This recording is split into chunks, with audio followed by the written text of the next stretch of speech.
Saludos a todos televidentes de la Casa de Inmunología de la doctora Lisbeth Romero. Nosotros somos las noticias Inmunonews, donde vamos a llevar a cabo entrevistas a distintos inmunólogos que tienen el conocimiento sobre esta enfermedad. Hoy vamos a estar presentando la hipersensibilidad tipo 1 y tipo 2. Le estaré haciendo varias preguntas a la inmunóloga Alondra, que nos estará describiendo esta enfermedad posteriormente.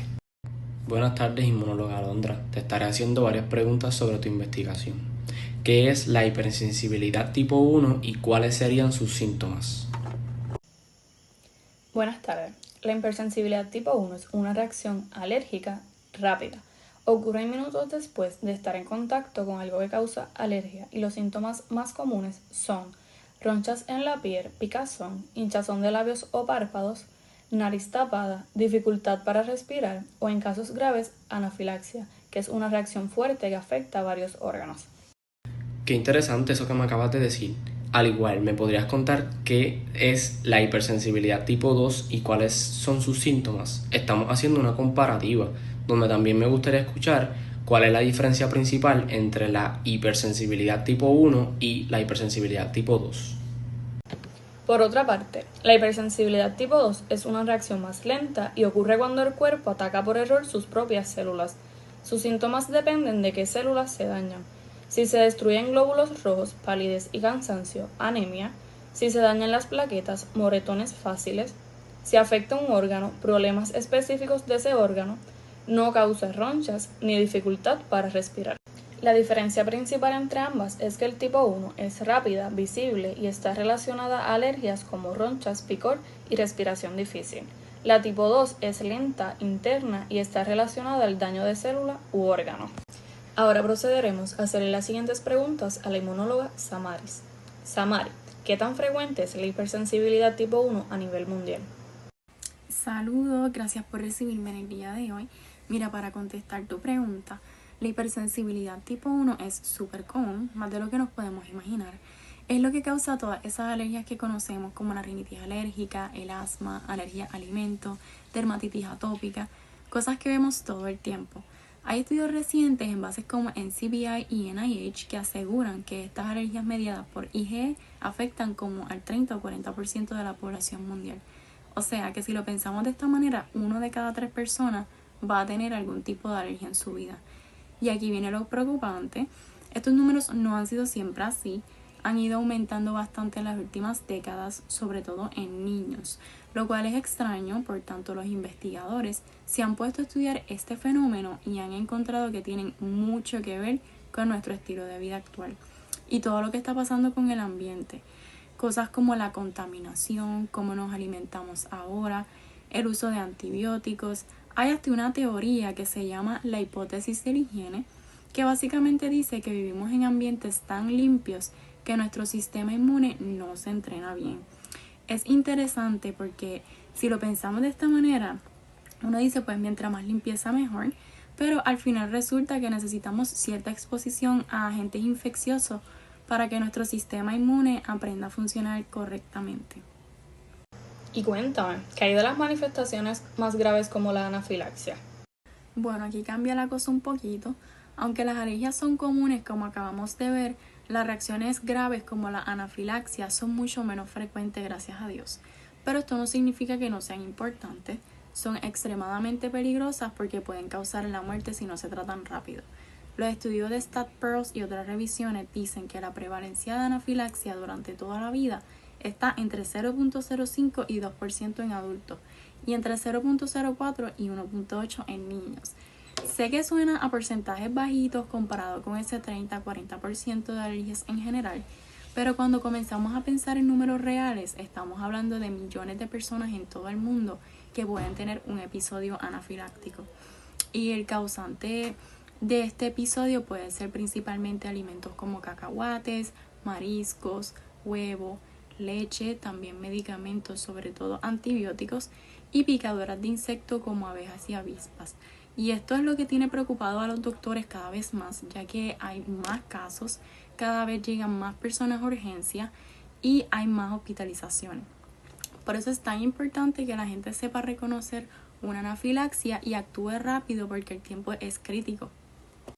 ¿Y nos podrías decir qué datos tenemos sobre la hipersensibilidad tipo 2 en enfermedades autoinmunes? La hipersensibilidad tipo 2 es un tema totalmente diferente, ya que no estamos hablando de alergias normales, aquí es mucho menos común, pero cuando pasa es grave, ya que en estos casos el cuerpo produce anticuerpos IgG o IgM contra antígenos que están en la superficie de sus propias células.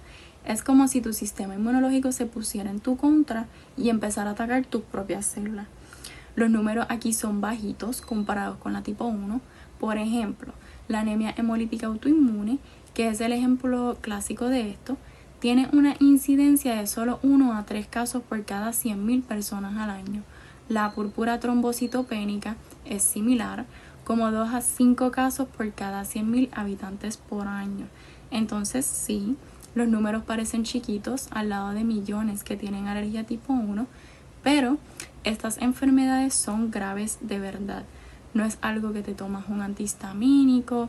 Acá estamos hablando de hospitalizaciones, de tratamientos con medicamentos inmunosupresores bien potentes, a veces transfusiones de sangre y un seguimiento médico de por vida, que prácticamente la incidencia será baja, pero cuando te toca te cambia la vida completamente.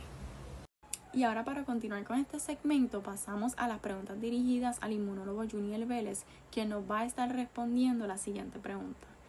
¿Qué parte o sistema inmune estaría envuelto en hipersensibilidad tipo 1? Gracias a Mari por estas preguntas. La hipersensibilidad de tipo 1 o inmediata es una respuesta inmunitaria exagerada, mediada por la inmunoglobulina E, a alérgenos como polen, ácaros del polvo, alimentos, medicamentos o venenos de insectos, que afecta a casi un tercio de la población mundial.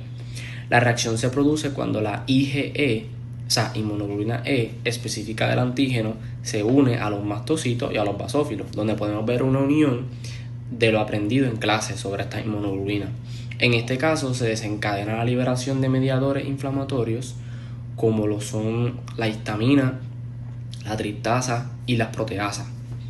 Las reacciones pueden ser inmediatas, retardadas o causar inflamación alérgica crónica, como se observan en personas sensibilizadas con exposición continua, como los dueños de mascotas con alergias a animales. Las manifestaciones clínicas varían desde síntomas leves como rinitis alérgica, urticaria y dermatitis atópica, hasta anafilacsia grave, potencialmente mortal, que requeriría de una atención inmediata. Muchas gracias, Juniel. Me encantaría que nos respondan la misma pregunta, pero esta vez dirigida hacia la hipersensibilidad tipo 2. Claro que sí. Las reacciones de hipersensibilidad tipo 2 son procesos mediados por los anticuerpos IgG e IgM. Y si recordamos bien, IgM era el primero en aparecer, donde tiene mayor avidez, y IgG vendría llegando próximamente, donde tiene mayor afinidad. En este caso se estarían dirigiendo a antígenos en la superficie celular o dentro de la matriz extracelular. En afecciones como la anemia hemolítica autoinmune, las reacciones hemolíticas transfusionales y las trombocitopenia inmunitaria, los anticuerpos causan daño celular mediante la activación del complemento y la fagocitosis. Por el contrario, en trastornos como la enfermedad de Graves y la miastenia gravis, los anticuerpos actúan como agonistas o antagonistas en los receptores, alterando así la función celular. Buenas tardes, Natalia. Veo que nos vas a estar hablando sobre el área de tratamiento a este tipo de enfermedad que estamos estudiando ahora en esta entrevista. Cuéntame, ¿qué tratamientos existen para la hipersensibilidad tipo 1 y la tipo 2? ¿Y cuál sería la diferencia de un antihistamínico H1 y H2 y en qué casos se combinan ambos? Espero tu pronta respuesta. Para la hipersensibilidad tipo 1 como tratamiento se puede utilizar la epinefrina, antihistamínicos, corticosteroides, broncodilatadores, inmunoterapia con alérgenos, omalizumab como anticuerpo monoclonal y medidas preventivas como evitar los alérgenos. Para el tipo 2 se pueden utilizar algunos de los mencionados anteriormente como los corticosteroides, pero en adición se utilizan inmunosupresores plasmaferesis, hemoglobina intravenosa y rituximab como anticuerpo monoclonal para el mismo. La mayor diferencia entre los antihistamínicos es los receptores que los mismos bloquean, como puede ser en la piel, vasos sanguíneos y corazón. El H1 se utiliza mayormente para tratar alergias y el H2 en casos como lo es la acidez. Ambos se pueden utilizar en conjunto cuando se manifiesta la hipersensibilidad tipo 1. Qué interesante toda la información que nos acabas de decir, Natalia. Te tengo varias preguntas más. ¿Podrías decirme cuál es la diferencia del omalizumab para el tipo 1 y el rituximab para el tipo 2? También podría explicarnos cómo la estabilización del mastocito ayuda a controlar la hipersensibilidad tipo 1. Claro que sí. El omalizumab se utiliza en la hipersensibilidad tipo 1 porque este bloquea la IgE, que es el anticuerpo mediador principal en esta condición. Y el rituximab es un tipo de anticuerpo monoclonal que se utiliza para el tipo 2, ya que elimina los linfocitos B, así reduciendo la producción de anticuerpos IgG, IgM, que causan daño celular en esta condición. Al estabilizar los mastocitos se evita la liberación de histamina y los mediadores inflamatorios, así reduciendo síntomas como lo puede ser la urticaria. Gracias por la información brindada, Natalia. Espero que no sea de tu molestia. Te tengo una última preguntita. ¿En qué casos los inmunosupresores como azatioprina o ciclofosfamida se vuelven necesarios en estos casos? No hay problema, los inmunosupresores como azatioprina o ciclofosfamida se vuelven necesarios cuando la hipersensibilidad tipo 2 no responde al suministrar esteroides, amenazan a ciertos órganos o el paciente tiene recaídas recurrentes y necesita control inmunológico prolongado. Espero poder haberte aclarado tus dudas. Y ahora pasamos con Ariana, que nos va a presentar 2 artículos sobre la hipersensibilidad tipo 1 y tipo 2. Gracias, Natalia. Muy buenas tardes y saludos a todos los que nos acompañan en el día de hoy. Como dijo mi compañera, paso por aquí brevemente para compartir con ustedes 2 investigaciones realizadas en este campo. La primera investigación fue realizada por Donald Lung y su equipo de trabajo, donde estudiaban a pacientes con alergia al maní, un ejemplo claro de hipersensibilidad tipo 1 mediada por el IgE. El propósito del estudio fue evaluar si un anticuerpo anti-IgE podía aumentar la cantidad de maní que un paciente tolera antes de desencadenar una reacción alérgica. Para esto los investigadores trabajaron con más de 80 participantes y utilizaron un ensayo clínico doble ciego. Al inicio confirmaron la alergia con pruebas de provocación oral y luego administraron dosis del anticuerpo TNX901 por vía subcutánea. Al repetir la provocación al final del tratamiento, encontraron que los pacientes que recibieron la dosis más alta lograron tolerar varias veces más cantidad de maní antes de reaccionar. Estos resultados demostraron que reducir los niveles de IgE circulante puede disminuir significativamente la sensibilidad al maní y el riesgo de reacciones severas.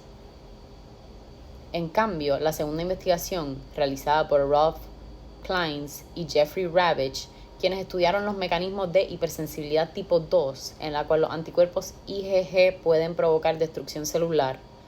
Su objetivo fue entender cómo los anticuerpos citotóxicos desencadenan inflamación y daño en tejidos. Para lograrlo, utilizaron modelos murinos, comparando ratones normales con ratones genéticamente modificados que no tenían ciertos receptores Fc en sus células inmunes. Indujeron anemia hemolítica y trombocitopenia administrando anticuerpos contra eritrocitos y plaquetas. Luego evaluaron la respuesta mediante análisis sanguíneos y estudios de fagocitosis, y los resultados mostraron que los ratones sin receptores Fc no desarrollaban la enfermedad, lo que demuestra que estos receptores son esenciales para que los anticuerpos desencadenen la reacción tipo 2. En conjunto, estas 2 investigaciones nos permiten ver desde diferentes ángulos cómo funcionan los mecanismos inmunológicos detrás de las reacciones de hipersensibilidad inmediata y mediada por anticuerpos. Muchas gracias por la invitación a estar aquí. Los devuelvo con Juniel. Gracias a todos por estar en sintonía. Esto fue todo por hoy en nuestra edición de Inmuno News. Manténganse alerta, manténganse informados y manténganse vacunados. Nos vemos en la próxima si el sistema inmune nos lo permite.